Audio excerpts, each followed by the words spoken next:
السلام علیکم۔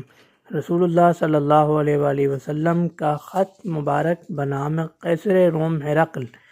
یہ خط صلح حدیبیہ کے بعد سلاطین عالم کو دعوت اسلام کے خطوط میں پہلا خط تھا جو حضور اکرم صلی اللہ علیہ وآلہ وسلم نے قیصر روم کو ارسال فرمایا۔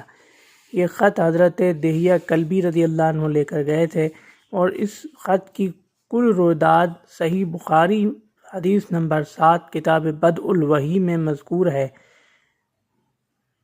اس کی ابتدا اس طرح ہوتی ہے کہ حضور اکرم صلی اللہ علیہ وآلہ وسلم نے جب قریش مکہ سے صلح فرما لی، صلح حدیبیہ ہو گئی اور راستہ بالکل مامون ہو گیا، محفوظ ہو گیا، تو حضور اکرم صلی اللہ علیہ وآلہ وسلم نے فیصلہ فرمایا کہ اب قریش کی طرف سے تو اطمینان ہو گیا ہے، اب اطراف و اکناف عالم کے سلاطین اور حکمرانوں کو اسلام کی دعوت دی جائے۔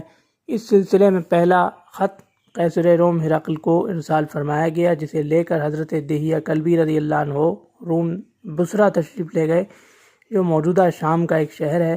بصرہ کے حاکم کو آپ نے وہ خط پہنچا دیا، اور بصرہ کے حاکم نے قیصر روم کو، جو اس وقت بیت المقدس میں موجود تھا، اس کو وہاں پہنچا دیا۔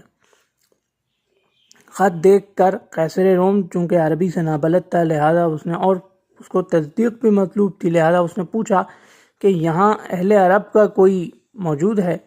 تو بتایا گیا کہ ابی سفیان بن حرب اہل عرب میں سے موجود ہیں، اسی خاندان سے ہیں جس خاندان سے یہ نبی ہیں، رسول ہیں، پتہ چلا کہ اسی خاندان سے ہیں۔ ان کو بلایا گیا۔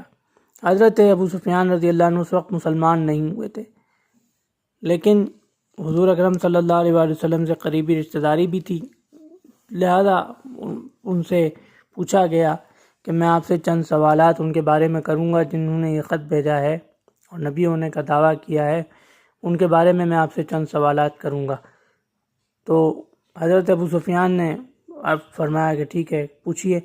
انہوں نے قیصر روم نے پہلا سوال یہ پوچھا کہ ان کا خاندان کیسا ہے، یعنی جنہوں نے یہ دعویٰ نبوت کیا، مدعی نبوت ہیں، ان کا خاندان کیسا ہے؟ تو آپ نے فرمایا کہ بہت شریف خاندان ہے۔ پوچھا کہ اچھا یہ بتائیے کہ اس خاندان میں کوئی بادشاہ گزرا ہے، ان کے جد امجد کوئی بادشاہ گزرے ہیں؟ انہوں نے کہا نہیں۔ آپ نے قیصر نے پھر پوچھا اچھا کوئی پہلے بھی نبی ہوئے ہیں ان کے خاندان میں؟ کہا نہیں۔ پھر پوچھا اچھا ان کے جو ابتدائی پیروکار ہوئے ہیں سب سے پہلے، وہ کون تھے؟ کیا سردار اور رئیس تھے یا عام لوگ، کمزور لوگ؟ تو حضرت ابو سفیان رضی اللہ عنہ نے پھر فرمایا کمزور لوگ ہوئے۔ پھر پوچھا اچھا یہ بتائیے کہ انہوں نے جو اس دین کے جو پیروکار ہیں وہ گھٹتے جا رہے ہیں یا بڑھتے جا رہے ہیں؟ تو آپ نے پھر فرمایا کہ نہیں، بڑھتے جا رہے ہیں۔ پوچھا اچھا آپ کی اور ان کی کبھی لڑائی ہوئی؟ تو انہوں نے کہا ہاں ہوئی۔ قیصر روم نے پوچھا نتیجہ کیا نکلا؟ تو حضرت ابو سفیان نے فرمایا کہ کبھی ہم غالب آ جاتے ہیں، کبھی وہ غالب آ جاتے ہیں۔ پوچھا اچھا معاہدہ کوئی ہوا آپ کا ان سے؟ ہاں ہوا۔ کوئی کبھی معاہدے کی ان سے، انہوں نے کبھی کوئی وعدہ کیا ہو یا اس کی خلاف ورزی کی ہو، کبھی جھوٹ بولا ہو؟ تو انہوں نے کہا نہیں، جھوٹ بھی کبھی نہیں بولا اور کوئی معاہدہ، کوئی وعدہ، اس کی خلاف ورزی بھی نہیں کی۔ ابھی ہم اور وہ ایک معاہدے کے پابند ہیں، دیکھتے ہیں اس کا نتیجہ کیا نکلتا ہے۔ بہرحال قیصر روم نے جب یہ تمام سوالات کے جوابات تشفی بخش، تسلی بخش دیکھے، تو اس کی وضاحت بھی کی کہ میں نے آپ سے یہ سوالات پوچھے کیوں تھے۔ پوچھے اس لیے تھے کہ میں نے پوچھا کہ ان کا خاندان کیسا ہے، آپ نے کہا شریف، تو دعویٰ درست ثابت ہونے کا ایک ذریعہ یہ مل گیا، نبی ہمیشہ شریف خاندانوں میں ہی پیدا ہوتے ہیں۔ پھر میں نے پوچھا کہ ابتدائی پیروکار کون ہیں؟ آپ نے کہا کمزور لوگ، تو ہر نبی کے ابتدائی پیروکار کمزور لوگ ہی ہوتے ہیں۔ پھر میں نے پوچھا اچھا گھٹتے جا رہے ہیں، بڑھتے جا رہے ہیں؟ آپ نے کہا بڑھتے جا رہے ہیں۔ پھر میں نے یہ سوال یہ بھی پوچھا تھا کہ اس دین میں داخل ہونے کے بعد کوئی اس دین سے خارج بھی ہوا؟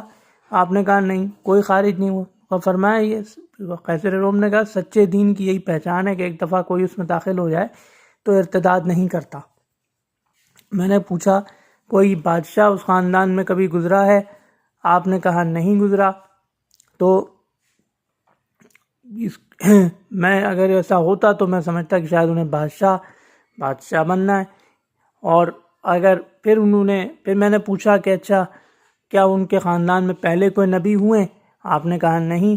تو میں نے کہا کہ اگر ایسا ہوتا تو ہو سکتا، تو میں سوچتا کہ شاید ان کو خاندانی خیالات، یعنی اگر ان کے دادا نبی ہوتے، دادا کے والد نبی ہوتے، تو میں سوچتا کہ شاید خاندانی خیالات کا اثر ہے۔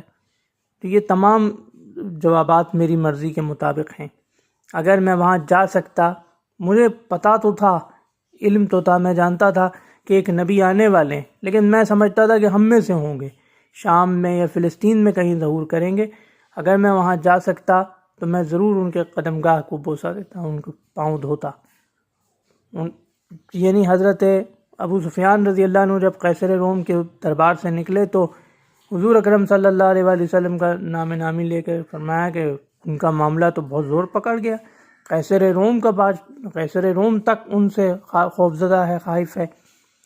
اس کے بعد مجھے یقین ہو گیا، حضرت ابو سفیان رضی اللہ عنہ فرماتے ہیں کہ مجھے یقین ہو گیا کہ اسلام کو غلبہ ضرور ملے گا، یہاں تک کہ میں خود مسلمان ہو گیا۔ تو قیصر روم کے نام دعوت اسلامی کے خط کا مضمون کچھ یوں تھا۔ حضور اکرم صلی اللہ علیہ وآلہ وسلم نے بسم اللہ الرحمن الرحیم سے ابتدا فرمائی تھی اور فرمایا تھا کہ نبی محمد رسول اللہ صلی اللہ علیہ وآلہ وسلم کی طرف سے قیصر روم کے نام، اسلام لے آؤ تو سلامت رہو گے، اور اگر انکار کرو گے تو تمہاری رعایا کا گناہ بھی تم پر ہوگا۔ اس کے بعد آپ صلی اللہ علیہ وآلہ وسلم نے سورہ آل عمران کی آیت نمبر 64 کی اس میں کتابت فرمائی تھی، یعنی اس میں ارشاد فرمائی تھی، اور اس کا مفہوم یہ ہے بسم اللہ الرحمن الرحیم، کہ ان سے کہیے کہ اے اہل کتاب، ایک ایسی بات کی طرف آؤ جو ہم میں اور تم میں یکساں ہے، وہ یہ کہ ہم اللہ کے سوا کسی کو معبود نہ بنائیں اور اس کے ساتھ شریک نہ کریں، اور ہم میں سے کوئی ایک دوسرے کو اللہ کے سوا اپنا رب نہ بنائے۔ پس اگر وہ لوگ انکار کریں تو کہہ دیجئے کہ گواہ رہو کہ ہم تو مسلمان ہیں۔